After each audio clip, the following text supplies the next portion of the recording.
So let us continue with the discussion on algorithms or the introduction to algorithms. Now we have discussed the definition of the algorithm, basic definition, and how do we measure the efficiency of an algorithm. So basically there are many parameters which you can analyze, but the major are these two, that is space and time. So with respect to that, we can have an analysis, or we can perform an analysis which is called performance analysis.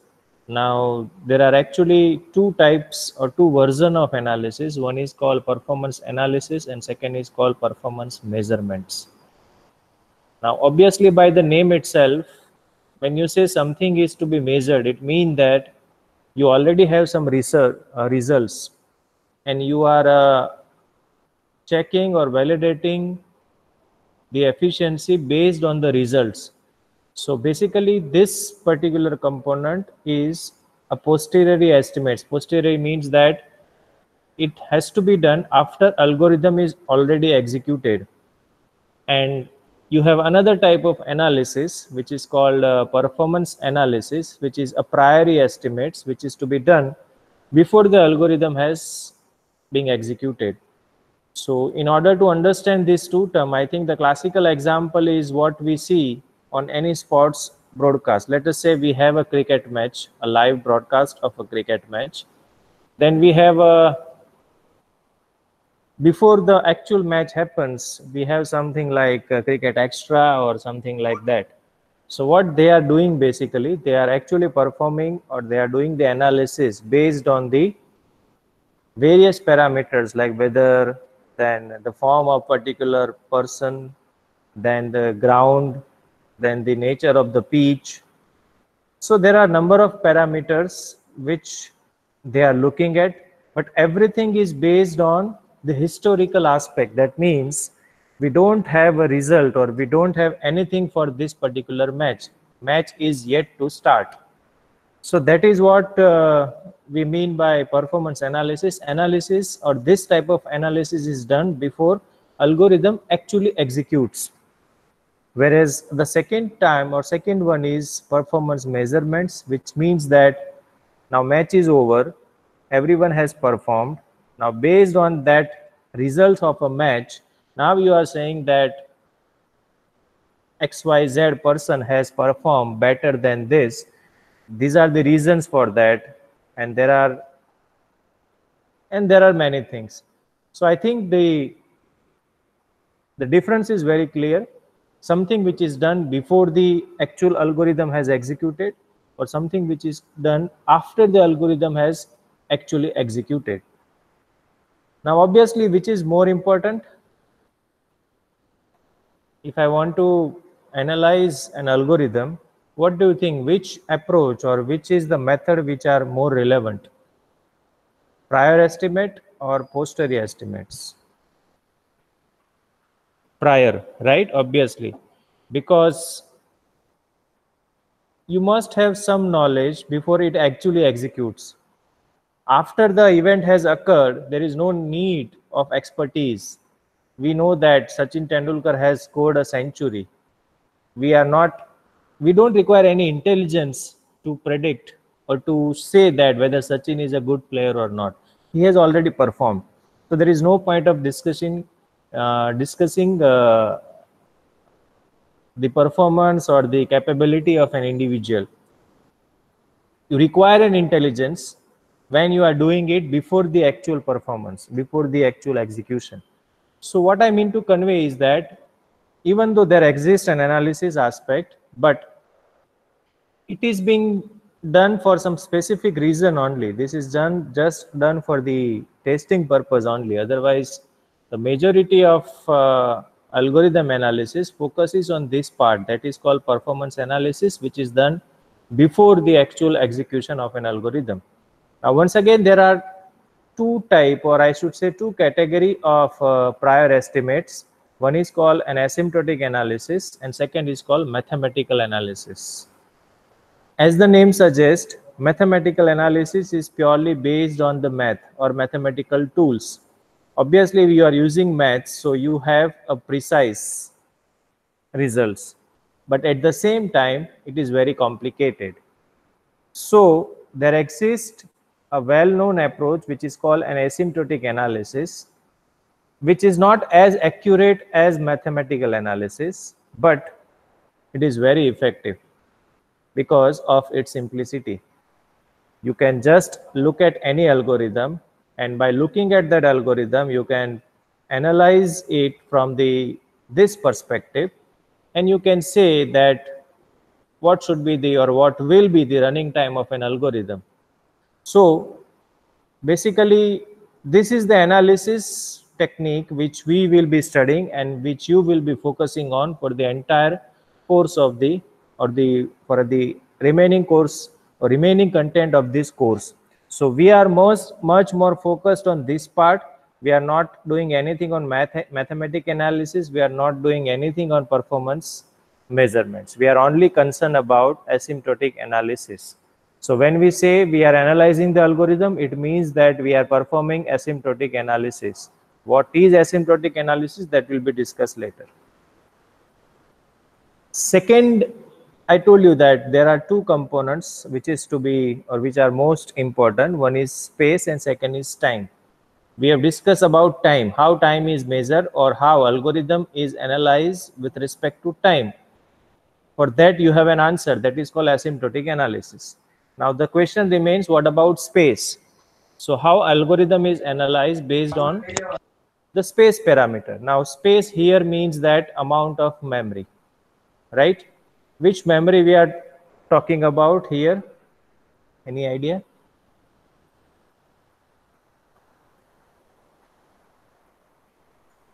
What are the number of types of memory? Anyone? Main memory. Any other type? Secondary memory, right? So there are two types of memory, primary memory and secondary memory. Primary memory is used for the execution and secondary memory is used for storage. So when we say we are analyzing an algorithm, ultimately what we are doing, we are actually analyzing the primary memory it requires. Now, how to compute what will be the memory which is required? That is purely based on the algorithm itself. So let us discuss this algorithm. Sum. It is very simple algorithm which has three parameters, A, B, and C, and it generates the summation of these three numbers, that is A plus B plus C, and returns that number. Now, if we discuss the space complexity, let us not focus on that space complexity aspect. Just tell me what is the space required. Obviously, there are three variables, right? What is the use of variable? What is the use of variable? To hold the data. That means variable will occupy the space, right? What is the other space which is occupied? Whenever this program gets executed on a memory, one requirement is a variable. What is the other requirement? We have learned memory management, right? Segmentation, remember? There is code segment, there is data segment, there is stack segment. What is code segment? Anyone?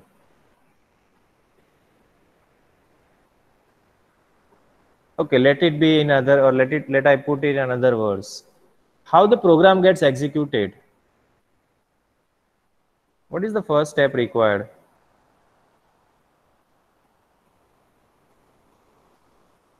You are writing a C program, how it gets executed?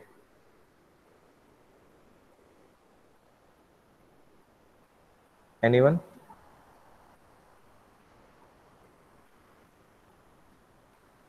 Yes, you must know the answer because you're already executing lots of program. Obviously, you first compile the program.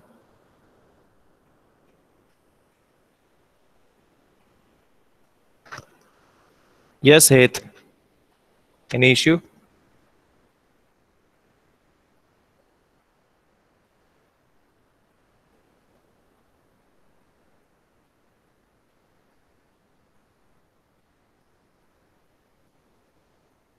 Yes, I know that. Okay. Yeah. I will not go in the detail of it, but just a quick overview. So then you must know the answer, everybody, right? So tell me, what are the types of space a program is required? As Heth is saying that this is being done already in your class.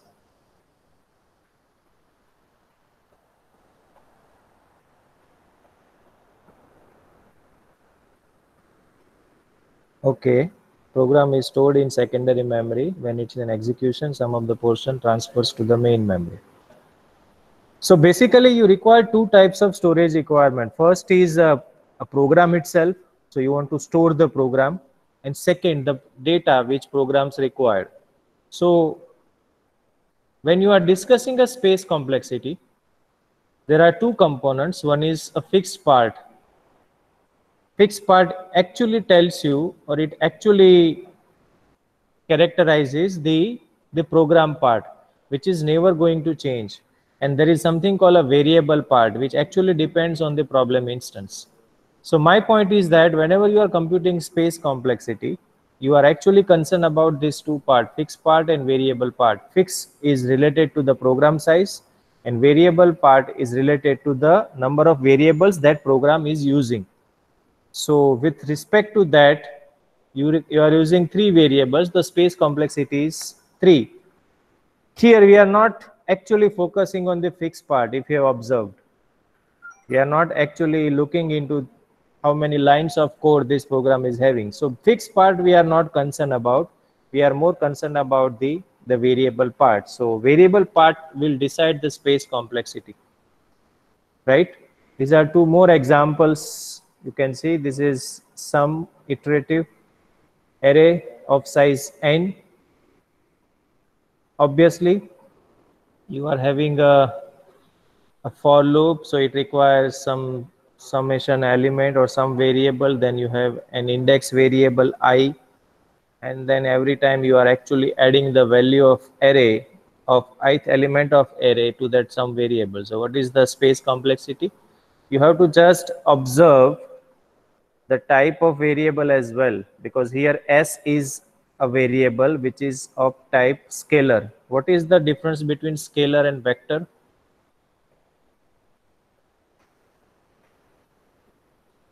Anyone?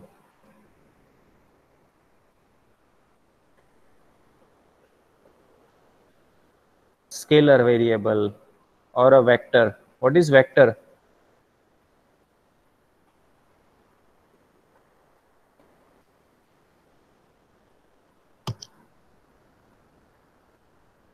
Dynamic, that's right, Ritik, but actually vector represents the series of elements. Vector means an array of elements, whereas scalar means a singular value. So here, tell me, what are the vector variables and what are the scalar variables in this algorithm? How many vector variables and how many scalar variables? Okay, A is a vector.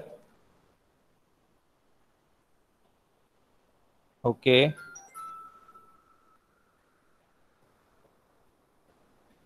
So first thing I want to convey that vector, someone has said that vector is n, but n is not a vector because n is something which holds a single value. N is size of array, and this is the mistake most of the time people used to do. N is the size of array, and size is always a single value. That array size is 5, it is 6, or it is 10. So 10 is actually a number which is there inside n, which is always a single value. Whereas a is a vector variable because it has 10 values. So you first need to identify the type of the variable, and then you can come to know what will be the space complexity, because you have one array of size n which is represented by variable a, so you require n plus 3 is for, this is some capital S, then you have index I, and then you have small n. So like this, whenever you want to compute the space complexity, you first need to identify how many variables, second, what is the type of the variables, and third, if it is a vector variable, then what is the number of elements inside that vector variable. So that will give you an idea about space complexity. Similarly, this is another program which is actually using recursion. Now, when it comes to the recursion, says computing space complexity makes, or it becomes more difficult, because here you can observe a n, but along with these all variables, you require something called return address. So every instance which you are calling from a parent instance requires to store a return address. So it requires an additional variable, and then you have to find out how many times this recursion is going to repeat. So here we can say this is the recursion. You are actually starting from n and you are going till 0. It means that this will repeat n plus 1 time, and every time you require this 3 value of n, return address, and pointer to a. So like this you can compute the space complexity. Space complexity means amount of memory required. Second one is the time complexity. Tell me, what is time complexity? In short, what is time complexity?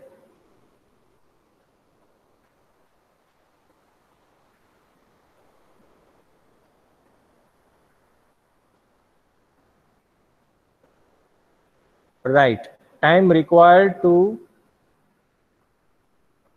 run an algorithm, right? So that is the time complexity. Now, in order to compute the time complexity, once again, you have to consider there are different types of time which is required. One is called compile time, second is called run time. Now, compile time is a constant, obviously, because every time, no matter how many times you execute or you compile that program, it always take a constant time. And there is a runtime. One runtime is actually depends on the instance characteristic.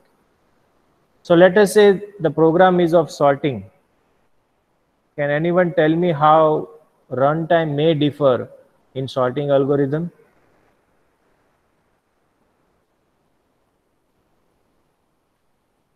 Sir, it In depends on which the case way. runtime may differ? So it depends upon, for example, we need to sort them in ascending order. So if the numbers are already in the ascending order place, the runtime would If you be observe very less. that in case of a sorting algorithm, if array is already sorted, the input array is already sorted, it takes a different time than if the input array is reverse sorted. That means you are interested in sorting the numbers in ascending order, but the numbers which you are getting is in descending order. So when you have this kind of a scenario, you are making a more number of comparisons, or I should say more number of swap operation. So that means the runtime always depends on the actual inputs which you are giving to the algorithm. That's why it says that it depends on the instance characteristics. Instance means the input on which you are actually executing the algorithm. So it always a function of input. The classical example is sorting an array. Once again, I can tell you that there are two components in case of time complexity as well. First is compile time and second is run time. We are once again not concerned about the compile time. We are more concerned about run time. Remember, whenever we are saying we are analyzing, it means that we are not doing it in accurate way. So we are not actually interested in exact time the algorithm will require in millisecond or microsecond. What we will be counting is a program step. So I think we must have done this as well. So I think let us quickly go through this. What is program step and how to count it? Is this discussed in a class in detail? I am giving you an algorithm and tell me what is the time complexity or how to calculate the time complexity. Was it discussed in a class? That's what I'm asking. Yes, sir. Fine.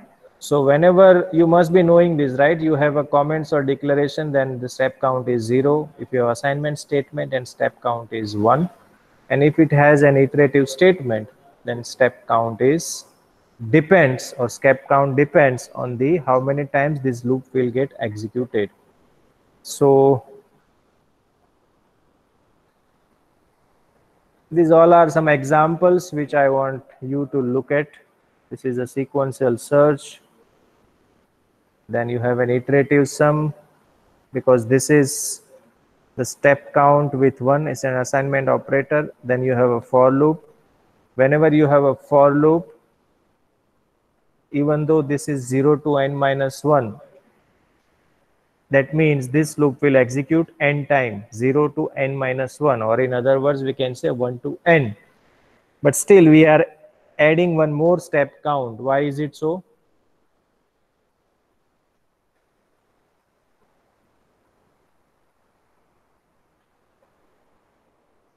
Why it is n plus 1?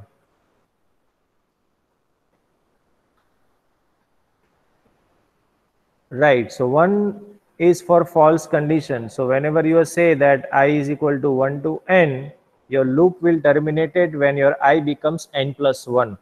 But in that case also, this particular statement will get executed. So this will be executed, and that's why it is n plus 1. And then you have to simply add these numbers, and that will give you some running time. So for any algorithm, you can find out this type of equation. Now this equation can be a constant function, or it can be a linear function, or it can be a quadratic function, or it can be a cubic function. What is constant function? Fn is equal to c, where c is a constant. What is linear function? Fn is equal to an plus b, where n is a variable, a and b are constant. What is quadratic function? Fn is equal to an square plus bn plus c.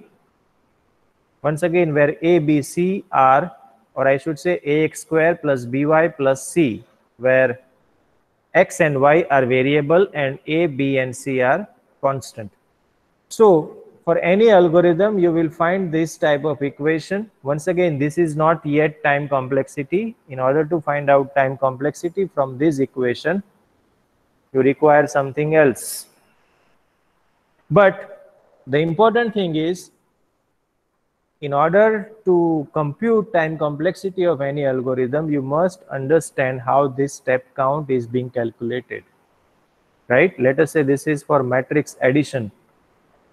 You are running this loop 1 to m, so that means m plus 1. Now you have inside that for loop, you have two statements. This is for statements and this is assignment statement. Because this loop is running m times, so this statement will be running m time as well. But again, you have this is an iterative statement, so once again it is repeating as well. So that's why it is m into n plus 1. N plus 1 is the number of time this loop will get repeated. Once again, this statement is inside this for loop, so this will be executed n times, and it is also inside this for loop, so it will be executed m times. So finally you are getting this number as m cross n, and then you add these three numbers, then you will get something like this. So this is a quadratic function. Here we are getting a linear function for Fibonacci. Why am I discussing all this? Is you must understand how to get this equation. At any point of time, if you understand this, then you don't need to remember the time complexity, right? You will be given an algorithm and you can easily find out what is the time complexity of this algorithm. But still, let me tell you, this is not a time complexity. Okay, is that clear? So then you have these three types of analysis: Sushma Vidam has already discussed all this. I will just quickly overview that. Based case analysis, you are executing or you are running an algorithm of sequential search, and the element which you are interested to find out is at the first position itself. So that is a base case. Worst case, you are having a sequential search and element is at the last position. So that is the worst case. Average case is average of these two. I am not going to discuss that in detail. So this with it completes actually our discussion on introduction to algorithm. We have started we have started with understanding what is an algorithm, what is analysis, what are the ways by which we can perform the analysis. Then we have discussed how we can perform the analysis. So there are space complexity and time complexity for that. I hope up to now whatever we have discussed is clear to you. So now we can move to the next topic. Hello. Any doubt till this point? Sir, I have one When doubt I in ask that Fibonacci. all of you are comfortable with space complexity and time complexity, you must understand this. The reason why we are repeating this is that this is the most important aspect, or this is the most important part of this subject. Otherwise you will be required to remember lots of time complexity, right? So I don't want you should remember that. What I want is that you should able to find out the time complexity of any given algorithm. So anyone Uh, who has some difficulties understanding this can raise your voice. Sir, I have doubt in the Fibonacci algorithm of how to calculate the time complexity. So, can you please repeat that thing? Okay.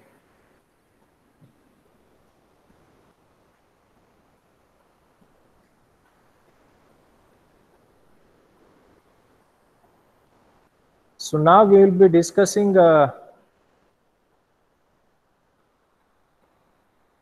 another topic, or the next topic, that is called a greedy algorithm.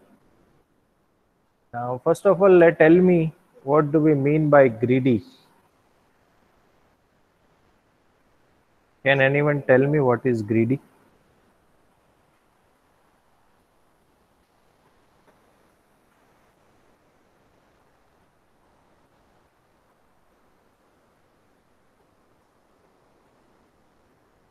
Sorry.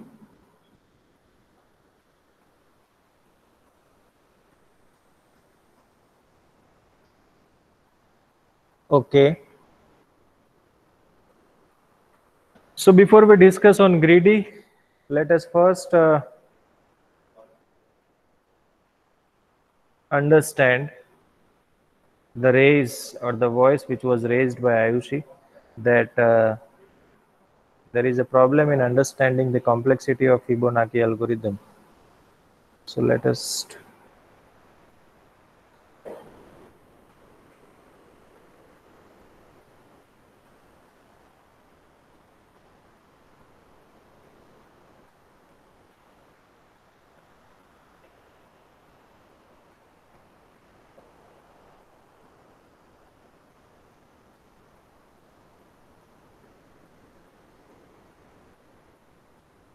so first of all, let me,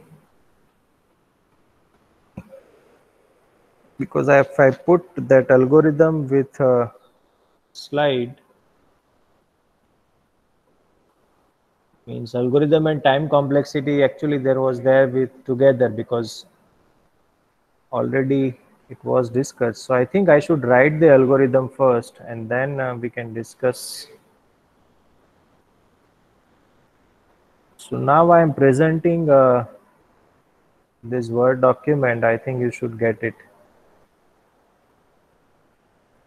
Are you getting this Word document?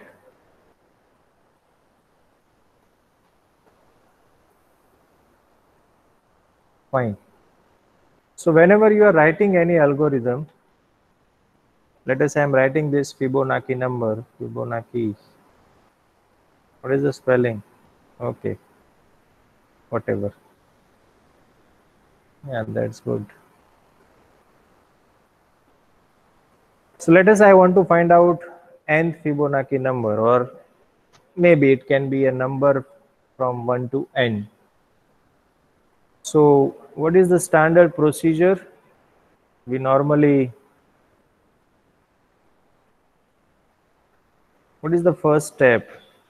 We all know that whenever we are writing a Fibonacci number, we are using two variables. F1 is equal to 0 and F2 is equal to 1. And then since we are actually interested in computing Fibonacci number between 1 to n, so what we are writing is for I equal to 1 to n. And if I consider that I already have first two Fibonacci number, then I can say I will start with I equal to 3 to n. So I will simply insert row above, print F1, print F2. Right, so we are actually we want to compute the I equal to 3 to n. Then what we require is we'll have one more variable F3, which is equal to F1 plus F2. See, I am doing this because I understand that you know what is Fibonacci.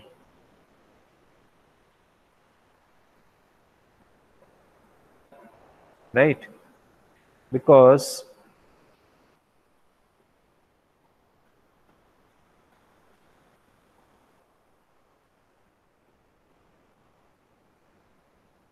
why we are doing this?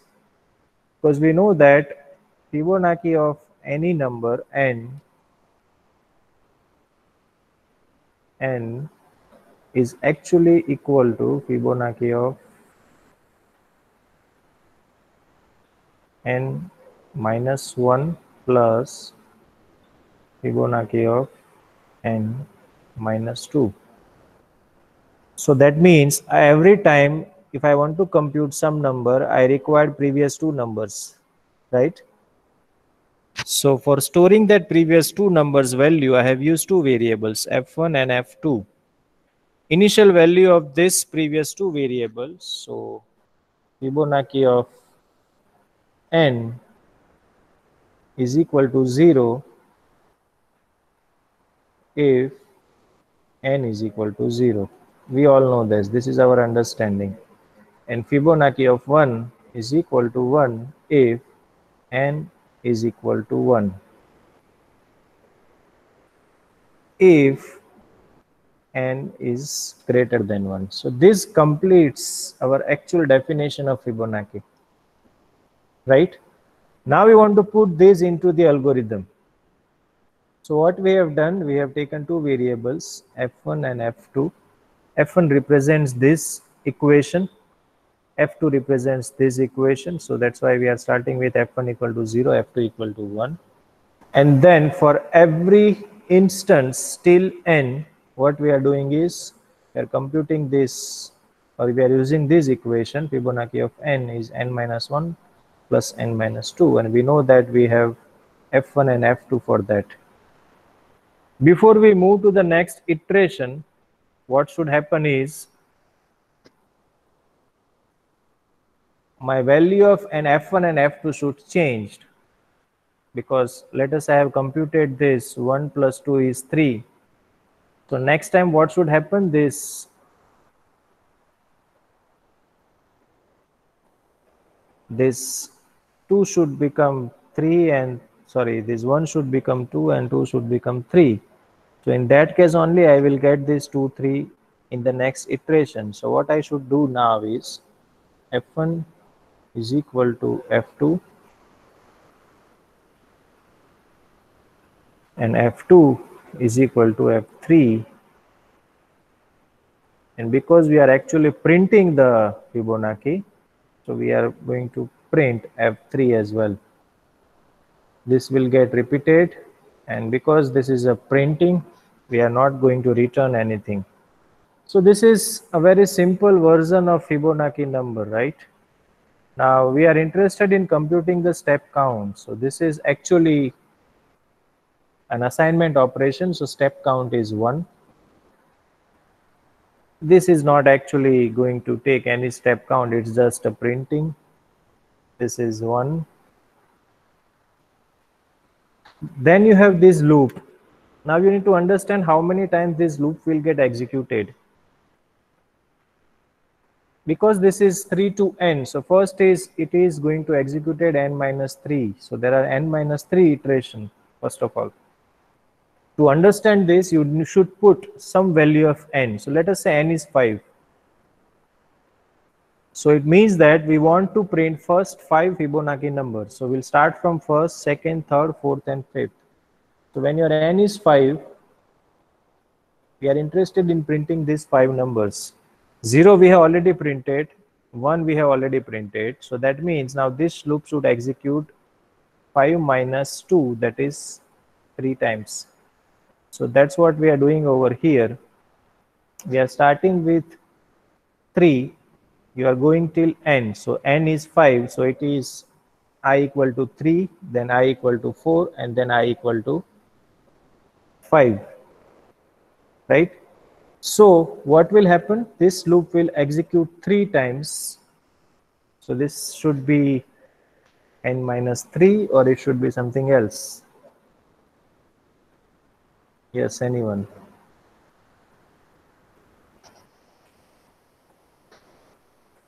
It starts with 2. Is n minus 1, or is it n minus 2? N minus 1, n minus 2. Right, it's very simple. You should put value of n over here. So let us say n is 5. So if you put 5 over here, so 5 minus 3 is 2, obviously, and we require it to execute 3 times. So you should not go for n minus 3, it should be n minus 2. To understand this, we have already first taken this first and second, so that's why it is n minus 2.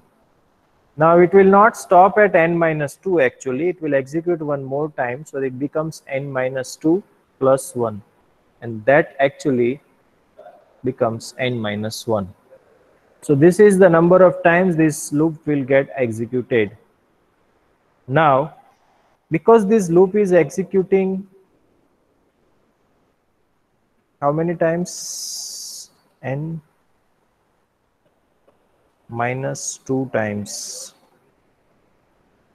right? Let us put it in this way only. It is n minus 2 plus 1 more. So this loop is actually running n minus 2 times. So every statement inside that loop will execute it n minus 2 times, plus, or sorry, multiplied by the actual step count of this statement, which is 1, because this is an assignment operator. So this becomes n minus 2 into 1. This is also assignment, and this is also assignment. So it turns out to be something like this. So it is 1 plus all this and plus 1. You add this together, that will give you the actual time complexity in the form of some equation like this, an plus b. Right?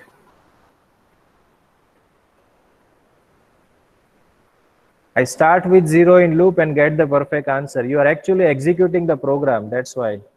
What I'm saying is that we are not executing a program, we are writing an algorithm. Okay. We are writing an algorithm. In algorithm, your array starts with 1. In program, your array starts with 0. So there has to be some changes or some adjustment. Is to no, you can start your speaker and let me know what exactly you want to say, because I'm not getting what you are trying to say. Zil. Sir આપણે ફિબોનાકીનો programme છે ને એમાં આપણે sir તમે આમાં Yes, ઉપર Jill. કીધું હતું આપણે આમાં તમે ઉપર કીધું હતું કે આપણે બે You are saying it starts with 0 in loop and get the perfect answer. હા sir How is it possible? Yes sir possible sir can I present my screen? So So if I start this loop with 0, yes, okay. If I then sir start this loop sir with 0, sir if you and if I start go till I n, equals n is my 5. So that means 0 to 5, that means this will be executed 6 times. So no instead of printing this 5 number, you are actually printing 7 number. My problem statement is printing Fibonacci number till n. N is any number. So I want to print first 5 Fibonacci number. There may be number other versions for that as well. So there are number of things. This is Fibonacci iterative. You can also write using recursion as well, right? So we can always write recursive Fibonacci number, which is more simpler actually, because in this case you have to just simply say if your n is less than or equal to 1, then return n, else return n minus 1 plus n minus 2, right? So this is a recursive version. Computing time complexity of recursion is not that simple. It requires a knowledge of recurrence. Okay, that is there in your syllabus, and Sushma Madam is going to discuss that. So we are not discussing this algorithm. What I am saying is that in this case, if this is my problem statement, that if I want to print nth Fibonacci number, then this is the algorithm which I required. If I simply remove this print statement, and this is how it looks like. I'm generating simply that numbers, and you add all this, that will give you the exact result. Okay.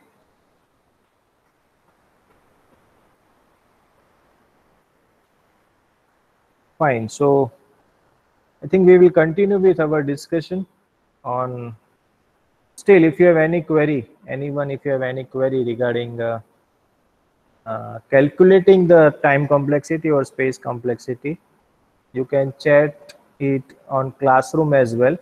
You must be knowing that Google Classroom has a chat support, so you can chat with your faculty member as well. So you can simply ask a question on Classroom as well. So that also gives you the